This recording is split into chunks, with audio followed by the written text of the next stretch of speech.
Everyone, I am Monica from IELTS 9। So at the end जब आपको बहुत अच्छे से ये रीडिंग समझ में आ जाए, पूरी रीडिंग की वीडियो देखनी होगी, तभी आपको समझ में आएगा कि फुल रीडिंग को हम कैसे अटेम्प्ट करते हैं और कैसे आंसर्स ढूंढते हैं। ठीक है, तो ये रीडिंग जो है 7 अक्टूबर 2023 इंडिया की आई थी, और ये रीडिंग और सैटेलाइट और टेक्नोलॉजी रिलेटेड रीडिंग किसी और कंट्री में भी आ सकती है, जैसे Japan, Singapore, China and UK, Australia, south Africa, Dubai, Philippines, Malaysia, कहीं पे भी आ सकती है, और हमारे पड़ोसी देश के उधर भी आ सकती है, ऐसा कुछ नहीं है। तो ये रीडिंग बेसिकली आप ये समझ के करो कि ये रीडिंग आपके एग्जाम में आने वाली है, कोई दिक्कत नहीं है। सिर्फ हमें ये समझना है कि रीडिंग पैसेज 3 जब ऐसा होता है तो हमें कैसे सॉल्व करना है। देखो इसमें कौन से क्वेश्चंस हैं, मैं इसमें अभी इस पैराग्राफ को बिल्कुल भी नहीं पढ़ने वाली हूँ। सबसे पहले मैं जाऊँगी क्वेश्चंस पे, ठीक है, वहाँ से हम देखेंगे। सबसे पहले मेरे पास है पैसेज 3 है, लिस्ट ऑफ हेडिंग है। देखो तो लिस्ट ऑफ हेडिंग के बाद मेरे पास है यहाँ पे, और इसमें आप देखो डी पैराग्राफ का उन्होंने ऑलरेडी निकाला हुआ है कि डी पैराग्राफ आपको नहीं ढूंढना है, लिस्ट ऑफ हेडिंग एक ऑलरेडी उन्होंने दिया हुआ है। फिर सेकंड टाइप का क्वेश्चन है match the following reasons for each question, means ये हमें स्टेटमेंट्स दी हुई हैं और ये इन्फॉर्मेशन है, मीन्स ये रीजंस हैं, बिकॉज लगा है इसलिए। इसके लिए ये पूछ रहे हैं ये क्या क्वेश्चन है, इनके लिए क्या रीज़न है, तो ये हमें मतलब इन्फॉर्मेशन है, सेलेक्ट करनी है इन क्वेश्चंस के लिए। थर्ड टाइप का क्वेश्चन है मेरे पास जो है इन्होंने दिया है ट्रू फॉल्स नॉट गिवन। तो सबसे पहले मुझसे पूछोगे तो मैं सबसे पहला क्वेश्चन ही करूँगी, क्योंकि जो ये लिस्ट ऑफ हेडिंग है, पूरा पैराग्राफ पूरा पैसेज तो पढ़ना ही होगा। ठीक है, आप चाह रहे हो कि आप ये इसको पहले इसको कर लो, आपकी मर्ज़ी, आप इससे कर सकते हो। मैं फर्स्ट टाइप का क्वेश्चन पहले क्यों करती हूँ, जब हम पहले टाइप का क्वेश्चन अगर लिस्ट ऑफ हेडिंग, तो मतलब हमें पूरे पैसेज की स्टोरी पता चल रही है ना, कि हमें पहले पैसेज में दूसरे पैराग्राफ में क्या बात हो रही थी, ये सब चीज़ें होती हैं, कोई इसमें इशू की बात नहीं है। अभी चलते हैं लिस्ट ऑफ हेडिंग्स पे, इसको कैसे करते हैं। तो लिस्ट ऑफ हेडिंग्स करना है, सबसे पहले इन जितने भी ऑप्शंस दिए 9 ऑप्शंस, इन ऑप्शंस को हमें एक एक बार पढ़ना है, उनका मीनिंग समझने की कोशिश करना और कीवर्ड निकालना है। जैसे western countries provide essential assistance, 30 second के अंदर इनको पढ़ के ख़त्म करना है। Western countries provide essential assistance, western countries unbalanced development for an essential space technology. So essential word नहीं होगा क्योंकि ये तो दोनों में ही लगा है, तो यहाँ अनबैलेंस डेवलपमेंट की बात हो रही है और स्पेस टेक्नोलॉजी। इनोवेटिव, ये इनोवेटिव भी एक नया, इनोवेटिव नया application compelled by competition. Okay, कोई एक एप्लीकेशन, इनोवेटिव एप्लीकेशन की बात हो रही है जो कि कंपटीशन की वजह से कंपेल हुआ है। Fourth, ancient, ancient means old invention which is related to the future, means कहीं पे पुराना, पास्ट और एंशियंट और फ्यूचर का कुछ कॉम्बिनेशन होगा किसी पैराग्राफ में, वो आंसर होगा। सो मिलिट्री पर्पस, ये तो मिलिट्री नाम से ही पता चल रहा है, रॉकेट्स ये नाम से ही पता चल रहा है, for application in ancient China, पुरानी चाइना में। Space development in Asia in the past, ये भी इंपॉर्टेंट वर्ड है। Non technology factors count, non technology factors count, factors word. Competitive as gained by more economical feasible satellite, competitive as. Okay, अभी हमने ये सब पढ़ लिया है, सब पे हमने अंडरलाइन किया है कुछ वर्ड्स को। तो जब हम एक एक पैराग्राफ पढ़ के यहाँ फिर से आएंगे, अब मैं ए पैराग्राफ पढ़ूंगी, उसको पढ़ के फिर हम यहाँ आएंगे, फिर ट्राई करेंगे कुछ मैच करने की। तो ए पैराग्राफ सबसे पहले है, अब यहाँ से रीडिंग शुरू होती है, ये मैंने नहीं पढ़ा है, मैं सीधा ए पैराग्राफ पे आऊँगी। ठीक है, तो कभी कभी बट इसको कभी कभी क्या होता है, आंसर्स पैराग्राफ में नहीं मिल रहे, तो इसमें भी आंसर मिल सकते हैं आपको। ठीक है, ये ऐसा नहीं है कि उसने ऐसे ही दिया है एग्जामिनर ने, कुछ तो होगा इसके अंदर भी। ठीक है, चलिए अब ए पैराग्राफ मैंने आपके सामने पूरा शो कर दिया है, अब आप इसको जल्दी से पढ़ लो। मुझे टेक्नोलॉजी वर्ड मिल रहा है, 500 BC मिल रहा है, चाइना भी मिल रहा है, फर्स्ट यूज्ड इन, और उसके बाद फिर बात हो रही है these ancient rockets, ancient world भी था बट वो चाइना था उसके साथ। Present day Chinese rocket, present day means ये एंशियंट हुआ, प्रेजेंट डे मीन्स इसके अकॉर्डिंगली ये फ्यूचर ही हुआ। Rocket launch vehicles called Long March intended to place a Chinese astronaut in 2005, ये भी मतलब फ्यूचर हुआ उसके लिए जब ये लिखा गया होगा। ओके, सो अभी हमने ये वर्ड्स पढ़े, फिर भी हम इसको थोड़ा पढ़ लेते हैं। Rocket technology has progress considerably since the days of fire arrows arose first used in China around 500 BC and during the Sung dynasty to repel this. Okay, अब ये कह रहे हैं these ancient rockets stand in contrast to the present day, और ये आगे future में ये करने वाले, मतलब जब ये रीडिंग लिखी गई थी तब ये फ्यूचर था। ठीक है, अभी चलते हैं।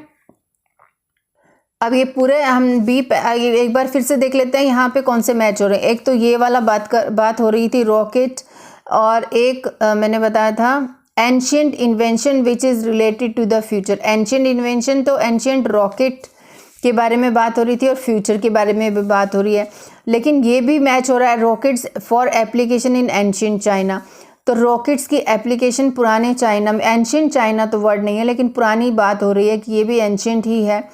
तो एप्लीकेशन, वैसी एप्लीकेशन की बात नहीं हो रही है, मुझे ये एप्लीकेशन वर्ड नहीं मिल रहा है इसीलिए मैंने इसको सेलेक्ट नहीं किया है, तो मैं इसके साथ जाऊंगी। These ancient rocket stand this, ये यहाँ से लेकर यहाँ तक आप पूरा पढ़ लीजिए, आपको पता चलेगा। By the end of the decade means, तो ये भी फ्यूचर की ही बात हो रही है, तो यहाँ से लेकर यहाँ तक एंशियंट और फ्यूचर की बात है, तो ये कॉम्बिनेशन बेस्ट जा रहा है। विच वन, देखो या this ancient invention which is related to the future, ये हमारा ए पैराग्राफ के साथ जा रहा है। ये पूरा सब कुछ नहीं जा रहा। Application in ancient China, rockets की एप्लीकेशन इन एंशियंट चाइना, ये प्रॉपरली ये वर्ड नहीं मिला मुझे, या इससे रिलेटेड नहीं लगा, इसीलिए मैं इसको नहीं लिखूंगी। एंड ये अभी हमारा इस पैराग्राफ में ही था और किसी पैराग्राफ में तो काम नहीं आएगा, हम इसको कट मार देंगे कि हम नहीं पढ़ेंगे इसको। ठीक है, फिर से अब चलते हैं सी पैराग्राफ, सॉरी बी पैराग्राफ है, ये बी पैराग्राफ मैंने आपको पूरा दिखा दिया है। फिर से पढ़ते हैं। इन the last decade there has been a dramatic growth in space activities in Asia, both in the utilization of space-based services and production of satellites and launchers. This rapid expansion had led many commentators and analysts to predict that Asia will become a world space power. Okay, अब इतना पढ़ के अभी हम थोड़ा सा चलते हैं कहाँ पे, थोड़ा फिर से ऑप्शन देख लेते हैं, क्योंकि इन द लास्ट डिकेड, ये पास्ट की ही बात हो रही है। ठीक है, तो ये पास्ट में देखो, space development in Asia in the past, और कुछ मैच हो रहा है क्या? Western countries, no, western countries की बात नहीं हो रही। अनबैलेंस डेवलपमेंट फॉरेन, ये कोई डेवलपमेंट की बात नहीं हो रही है, और अनबैलेंस की भी नहीं। इनोवेटिव एप्लीकेशन की भी बात नहीं हो रही है, ये तो हम ले ही चुके हैं। मिलिट्री पर्पस भी नहीं था। तो ये space development in Asia in the past, देखो ये पैराग्राफ अगर पढ़ो, in the last decade there has been a dramatic growth, मतलब development in space activities in Asia. So तो ये हमारा प्रॉपर मैच हो रहा है, तो इसको हम लगा देंगे बी नंबर। ठीक है, ये भी हमारा कट हो गया, मीन्स ये अब दोबारा नहीं पढ़ेंगे। ठीक है, अब चलते हैं सी पैराग्राफ पे। अब सी पैराग्राफ मैं आपको पूरा दिखा रही हूँ। न्यू एंड इनोवेटिव, देखो यहाँ पे इनोवेटिव वर्ड था, एप्लीकेशन कंपेल्ड बाय कंपटीशन, थोड़ा और मैच कर लेते हैं। न्यू एंड इनोवेटिव यूजेस मतलब application for satellites are constantly being explored with potential revolutionary effect compelled by competition such as in the field of health, distance education, medical. साथ के साथ जो इंपॉर्टेंट वर्ड्स हो उनको आप उसको underline, crime prevention, food and agriculture planning, production, rice crop monitoring, space in Asia is very much influenced by competitive word भी आ गया। तो अभी सी पैराग्राफ के लिए हम ये थर्ड लगा लेंगे, जो कि ये सी आ जाएगा। ठीक है, अभी चलते हैं डी पैराग्राफ। नहीं, डी पैराग्राफ हमें नहीं पढ़ना है क्योंकि डी उसने ऑप्शन पहले से ही दिया हुआ है। अब चलते हैं ई पैराग्राफ पे। ई पैराग्राफ क्या कहता है, इसको पढ़ते हैं। ये मैं अब ऐसे दिखाऊंगी आपको, और उसके बाद फिर आप देखिएगा, हाफ हाफ करके दिखा दूंगी, बट हमें शुरू की कुछ लाइनें पढ़नी है, उससे शायद समझ में आ जाएगा। Asia and Southeast Asia in particular suffers from a long list of recurrent large-scale environmental problems including storms, forest fire, flooding, deforestation, crop failures. Thus, the space application that has attracted the most attention in this remote sensing satellite equipped with, now इसकी definition बता रहा है, instruments to take photographs of the ground, different wavelengths around essential element for natural resources accounting, environmental management, disaster prevention monitoring, land use mapping, sustainable development planning. Okay, progress in these applications had been rapid, impressive. Asian members, अब ये ऊपर किसी remote sensing की बात हो रही थी। आगे देखो, Asian members unlike Japan, China, India do not have their on remote sensing satellites. Okay, इनके पास ये नहीं है। हाउएवर, देखो कॉन्ट्राडिक्शन भी आ गया। Most of its member nations have facilities to receive, process, interpret such data from American and European satellites. अब देखो ये ये इसके बाद बोल रहा है Thailand, Malaysia, Singapore have world class remote sensing processing facility. It means ये 3 कंट्री, इनके पास तो कुछ नहीं है, लेकिन इनके पास अमेरिका की हेल्प से बहुत कुछ है, अमेरिकन एंड यूरोपियन हेल्प उससे। और उसके बाद फिर यहाँ पे बता रहा है कि थाईलैंड, मलेशिया, सिंगापुर, इनके पास भी वर्ल्ड क्लास फैसिलिटी है। तो ये तो ये हम मैच कर सकते हैं। Unbalance development for an essential space technology है। देखो ये essential information is also there. तो इसको हम सेकंड को इस ई के साथ लगा लेते हैं, तो ये सेकंड हमारा ई के साथ जाएगा। अब आप बोलोगे कि और कौन सा था, कोई और मैच हो रहा है क्या? नहीं और तो कुछ, हाँ, western countries provide essential assistance, नहीं, लेकिन वो क्लियरली नहीं दिया है western countries provide essential assistance. नहीं, इसेंशियल असिस्टेंस पूरा नहीं दिया कि सबको नहीं दिया है, तो इसलिए वी कांट मैच इट। सो इसलिए हम लोग इसको अनबैलेंस्ड इसको पूरा कर लेते हैं, तो इसको भी काट देते हैं। अब हमारा बचा है F paragraph. Now F paragraph पे चलते हैं। इन recent years there have been fundamental changes in the way satellites are designed, built to drastically reduce cost. The emergence of small satellites and their quick adoption by Asian countries as a way to develop low-cost satellite technology rapidly establish a space capability has given these countries the possibility. The global increase of technology transfer mechanism, use of readily available commercial technology to replace costly space military standard components. अब E F paragraph का last की ये 2 लाइनें हैं। Components में very well result in a highly competitive Asian satellite manufacturing industry. अब मुझे ऊपर से कुछ ज़्यादा मैच नहीं हो रहा था, इसलिए मैंने थोड़ा और आगे पढ़ा। अगर पहले 2-3 लाइनें पढ़ने के बाद कुछ हो रहा है कि हाँ कुछ हमने पढ़ा था हेडलाइंस में, तो हम जा सकते हैं, लेकिन थोड़ा और मैंने पढ़ा। अब देखते हैं इसकी हेडिंग। अब ये एफ पैराग्राफ है, इसको देखो। अभी आप हमने ये पढ़ लिया है सब कुछ एफ पैराग्राफ। तो मुझे एक तो ये जैसे अब ये इसमें कन्फ्यूजन होगा, military purpose of the satellite ये वर्ड था। देखो मिलिट्री स्टैंडर्ड कंपोनेंट्स में very well use it. Okay, लेकिन एक और मैच हो रहा है, competitive as gained by more economical feasible satellite. See this, यहाँ पे देखो fundamental changes in the way satellites are designed, drastically reduce cost, emergence of this। अब कॉम्पिटिटिव का लो कॉस्ट टेक्नोलॉजी भी लिखा है, rapidly establish a capability possible to shorten the global increase of technology transfer mechanisms and use of this commercial technology। ये बोल रहा है कि ये competitive edge gained by more economically feasible satellites। so हम इसको F के साथ इसको ले जाएंगे और ये मिलिट्री वाला नहीं आएगा। ठीक है, अभी चलते हैं नेक्स्ट टाइप के क्वेश्चन पे। अभी नेक्स्ट टाइप का क्वेश्चन देखो। अभी क्या बोल रहा है, match the following reasons for each question. So these are the reasons and these are the statement. See this. अब हमें इसको करने के लिए कैसे करना है, तो पहले हम ये क्वेश्चंस को नहीं पढ़ेंगे, ये तो साइड बाय साइड हम पढ़ते जाएंगे। हम इनको थोड़ा अच्छे से पढ़ेंगे, इनके मीनिंग थोड़ा समझेंगे, तभी जाएंगे। अब ये क्या बोल रहा है, because it helps administrate the crops. Okay, administration of the crops means to administrate the crops means to just check the crops, because there are some unapproachable areas where we can't reach unapproachable areas because the economic level in that area is low. Economic level is low. There are influences for some other social factors. So factors वाला line हमें पता है, D और C में something कुछ बात हो रही थी। because it can be used in crops का भी पता है हमें, अनअप्रोचेबल एरिया इसका थोड़ा ध्यान नहीं है। Okay, it can be used in non peaceful purpose, ये मुझे नहीं कहीं पे भी पढ़ने को मिला। बिकॉज डिजास्टर्स ये भी पता है हमें, बुश फायर की बात हो रही थी किसी पैराग्राफ में, happened in south east Asia. Okay, अभी हमने ये इसको पढ़ लिया, इनके कीवर्ड्स निकाले। अब हम मेन इस पे चलते हैं। 33 नंबर क्वेश्चन को कैसे करना है। ये लोकेशन हमें मिलती है तो हमें इनको ढूंढने में बहुत ईजी होता है। Why remote photographic technology, remote sensing photographic technology हमें पता है किस पैराग्राफ में बात हो रही थी, is use to resolve environmental problem. ये किसको सॉल्व करने के लिए किया जाता है, अभी पैराग्राफ देखते हैं।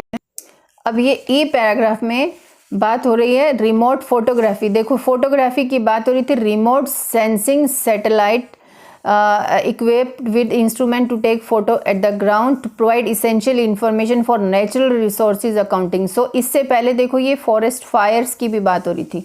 देखो फायर की बात हो रही है, डिफोरेस्टेशन, फ्लडिंग, और ये भी बात हो रही है। देखो ये क्रॉप फेलियर्स की भी बात हो रही है, और most attention in this region is remote sensing. तो अभी यहाँ देखो आप अभी हाँ, तो ये टू रिजॉल्व एनवायरमेंटल प्रॉब्लम। अब एनवायरमेंटल प्रॉब्लम तो ये बुश फायर ही हो सकता है ना, क्योंकि देखो flooding, forest fire and deforestation. तो हम इसको ले लेंगे, इसको हम कट मार देंगे, और ये हम 33 के साथ इसको F लगा देंगे। ठीक है, अब चलते हैं नेक्स्ट लोकेशन पे। वाई सैटेलाइट्स, अगर यहाँ इससे नहीं मिल रही है लोकेशन तो यहाँ इनकी लोकेशंस ढूंढ लो, फिर आपको ये मिल जाएंगे ना। तो why satellite technology is used in medicine area. अब मेडिसिन एरिया वाला पैराग्राफ, यहाँ मेडिसिन की बात नहीं है, मेडिसिन की बात इस पैराग्राफ में होती है। देखो अभी आप इसको, हेल्थ की बात हो रही है। अब हमें लोकेशन मिल गई है, और अब हम देखते हैं वो क्या बात हो रहा है, मेडिसिन किससे रिलेटेड थी। Why satellite technology is used in the medicine area. ये सैटेलाइट टेक्नोलॉजी मेडिसिन एरिया में क्यों यूज हो रहा है। New and innovative uses for satellite are constantly being explored with potential revolutionary effects, जो जिसमें ज़्यादा पोटेंशियल है।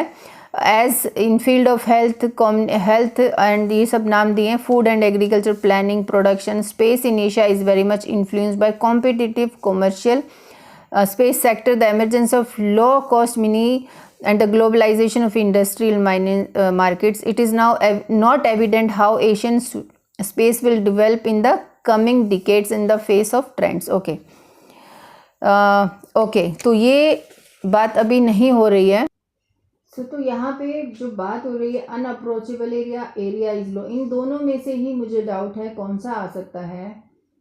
नो, ये तो हम कर चुके हैं, ये भी हम कर चुके हैं, नहीं हमने अभी किया तो एक ही है। अच्छा okay, new and innovative uses for satellite constantly being explore. अच्छा, विद पोटेंशियल रेवोल्यूशनरी इफेक्ट, जिसमें हम आगे कुछ काम कर सकते हैं। तो मीन्स ये वही हुआ अनअप्रोचेबल एरिया, जिसमें हमने आज तक काम नहीं किया, तो हम इसको बी लगा देंगे। तो इसके साथ हमारा आंसर हो गया ये B number. Okay, now coming to 35। फिर से आप इसको देख लीजिए, ऐसा कुछ वो नहीं है।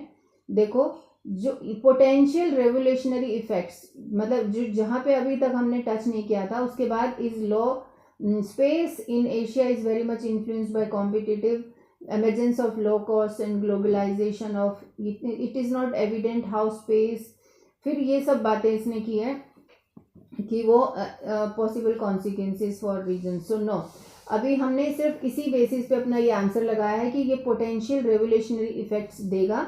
इसका मतलब कि अभी तक इनमें ज़्यादा प्रोग्रेस नहीं हुई है। ठीक है, अभी नेक्स्ट पे चलते हैं।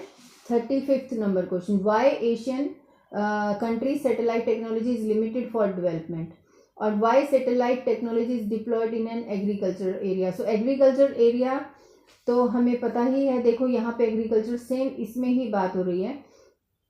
तो एक बार फिर से देखो, why satellite technology is deployed in an agriculture area. So देखो, new innovative uses for satellite technology are constantly being explored this field of health. Again मैं इसलिए दोबारा पढ़ रही हूँ ताकि फिर से हम अब एग्रीकल्चर के हिसाब से देखें। Food and agriculture planning and production, rice crop monitoring. So इसको देखो, राइस क्रॉप मॉनिटरिंग की भी बात हो रही है। यहाँ पे था कुछ option, administrate the crop, administrate the crop. अब आप इसको देखो कि ये उसने क्वेश्चन क्या पूछा है, why satellite technology is deployed in an agriculture area. So according to my opinion, देखो यहाँ पे ये जो नए एरिया है यहाँ पे ये क्यों लगाना चाह रहे हैं, जैसे यहाँ पे हेल्थ एंड टेली मेडिसिन था, एजुकेशन था, तो agriculture planning and production, rice crop monitoring के लिए भी वो यूज़ करना चाह रहे हैं। तो हम एडमिनिस्ट्रेट द क्रॉप्स लगा देंगे, ए नंबर। ठीक है, तो यहाँ आ जाएगा ए नंबर आ जाएगा। अब ये बचा है why Asian satellite technology is limited for development. अब ये लिमिटेड फॉर डेवलपमेंट, अब ये डी पैराग्राफ हमारा थोड़ा रहता था, तो हम हो सकता है इसमें मिले। सो ये देखो, इन the development of this technology many non technical factors word भी दिया है। देखो आप इसको, मैंने बताया था अगर ये आपको लोकेशन इसकी नहीं मिल रही है तो इनमें जो जो हम सेलेक्ट कर चुके हैं उनको हम नहीं छेड़ेंगे। तो यहाँ पे एक फैक्टर्स की बात हो रही है, नॉन पीसफुल पर्पस तो हमने पढ़ा ही नहीं आज तक, तो इसको मैं काट दूंगी। एरिया इज लो, ये भी नहीं इतना ध्यान से पढ़ा। तो ये फैक्टर्स वाली बात ना, ये यहाँ पे हो रही है बात। देखो फैक्टर्स वाली बात एक तो यहाँ पे भी हो रही है सी पैराग्राफ में, ठीक है। तो लेकिन यहाँ एक डी पैराग्राफ के एंड में ये बात हो रही है, in the development of this technology many non technical factors such as economics, political play important roles which in turn affect Asian technology. देखो तो अब क्वेश्चन क्या बोल रहा है, Asian countries satellite technology is limited for development of, हम इसको लगा देंगे डी नंबर को, because influences from some other social factors. Social factors में वो सब चीज़ें थी, तो हमारा डी आंसर हो गया, ठीक है। अभी चलते हैं true false not. True false not given करने का एक सिंपल सा तरीका है, इस स्टेटमेंट को पहले पढ़ना है, उसका मतलब समझना है, उसका मीनिंग समझना है, फिर एक अंडरलाइन, फिर कीवर्ड्स निकालो। जैसे मुझे ये फिगर वाला वर्ड दिख रहा है एंशिएंट चाइना, इसको वो हिस्टोरिकल चाइना और ओल्ड चाइना भी बना सकते हैं। ये रॉकेट दिख रहा है, रॉकेट को भी चेंज नहीं कर सकते, मिलिट्री को भी चेंज नहीं कर सकते। तो ये कीवर्ड्स हमने निकाले, ये वर्ड्स हमें लोकेशन पे लेके जाएंगे। फिर हम मैच करेंगे कि ये जो चाइना ने पहले से ही अपने रॉकेट को डिप्लॉय किया था या नहीं। अगर किया था तो 500 साल पहले ही किया था, या 600 साल पहले किया था, या 2500 साल पहले किया था, ये हमें मैच करना है। अगर नहीं तो फिर फॉल्स, अगर ये सब बात नहीं है तो नॉट गिवन। और ये लोकेशन हमें पता है कहाँ पे है, हमने शुरू में ही रॉकेट चाइना के बारे में बात की थी, पढ़ी थी इस ए पैराग्राफ में। अब देख लेते हैं कि क्या कितना सच है कितना झूठ है। So rocket technology has progressed considerably since the days of fire arrows first used in China around 500 BC। तो 500 साल पहले, और ये BC 500 साल पहले होता तो शायद फिर 15वीं शताब्दी ऐसा कुछ लिखते वो, है ना, या 14वीं शताब्दी। तो मतलब उन, तो फिर उसके बाद देख लेते हैं deployed rockets as military purpose. अच्छा, first use in China around 500 BC during the Song dynasty to repel Mongol invaders at the battle of these ancient rockets stand stark। अब ये दूसरी बात हो गई, तो मुझे ये एग्जैक्ट आंसर इसकी वजह से भी रॉन्ग लिख रखा है, लॉन्ग रखा है, बिकॉज ये मैच नहीं हो रही है, इन्फॉर्मेशन कॉन्ट्राडिक्शन है, तो मैं इसको लगा दूंगी फॉल्स, ठीक है। 38 space technology has enhanced literacy of Asia. तो ये हमने एजुकेशन के रिलेटेड एक पढ़ा था पैराग्राफ में, एनहांस्ड। सो अभी ये बोल रहा है कि स्पेस टेक्नोलॉजी की वजह से एशिया की जो पढ़ाई है, लिटरेसी है, वो बढ़ गई, इंक्रीज हुई। तो ये तो मैंने कहीं ऐसा पढ़ा नहीं, बट हाँ एजुकेशन के बारे में पढ़ा था। अब ये सी पैराग्राफ में देखो, मैं आपको दिखाती हूँ सी पैराग्राफ में ये क्या बोल रहा है। देखो, new innovative uses for satellite are constantly being explored with potential effects such as in field of health, distance education, crime. So और किसी पैराग्राफ में एजुकेशन की बात नहीं हो रही थी, हमने 2 बार पढ़ लिया है पैराग्राफ को 2 क्वेश्चन करने के बारे में। लेकिन एनहांसमेंट आपको मैंने पूरा पैराग्राफ दिखा दिया, आप ढूंढ लो अगर कहीं डेवलपमेंट ग्रोथ ऑफ एजुकेशन लिखा हो तो। ये तो यहाँ बोल रहे हैं पोटेंशियल फैक्टर, पोटेंशियल है फील्ड, इन फील्ड्स में जहाँ पे काम बहुत ज़्यादा होगा, ठीक है। तो लेकिन वो एनहेंसमेंट की बात नहीं हो रही है, इसीलिए हम इसको नॉट गिवन लगा देंगे।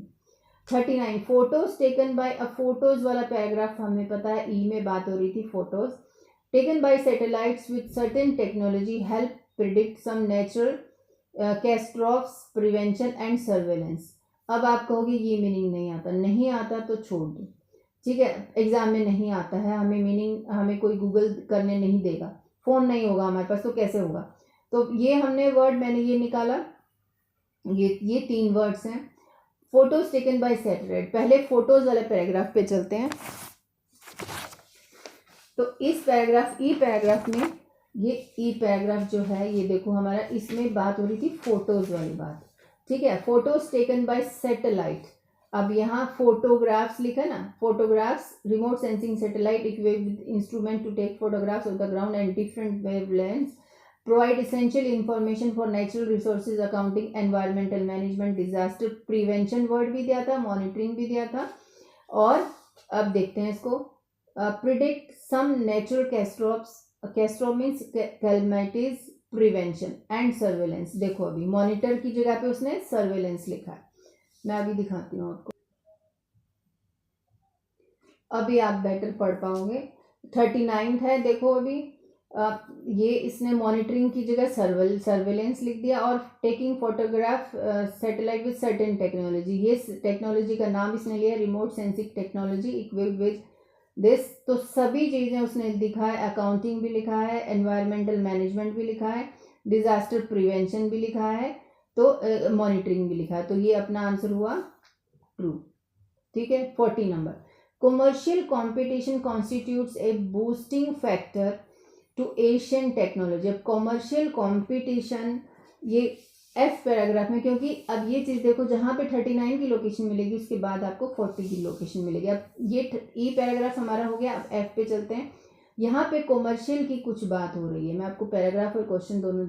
अब ये देखो कॉमर्शियल वर्ड यहाँ पे है, कॉमर्शियल, तो देखो क्या बोल रहा है, commercial competition constitutes a boosting factor to Asian technology development. तो अभी global increase of technology transfer mechanism and use of readily commercial technology to replace costly space military standard components, okay, boosting factor to. अब Asian technology development, इसकी जो एक दो line और बची हैं, may well very result in a highly competitive Asian satellite manufacturing industry. Asian satellite और देखो यहाँ पे एशियन टेक्नोलॉजी डेवलपमेंट, सो ये भी अपना ट्रू हुआ।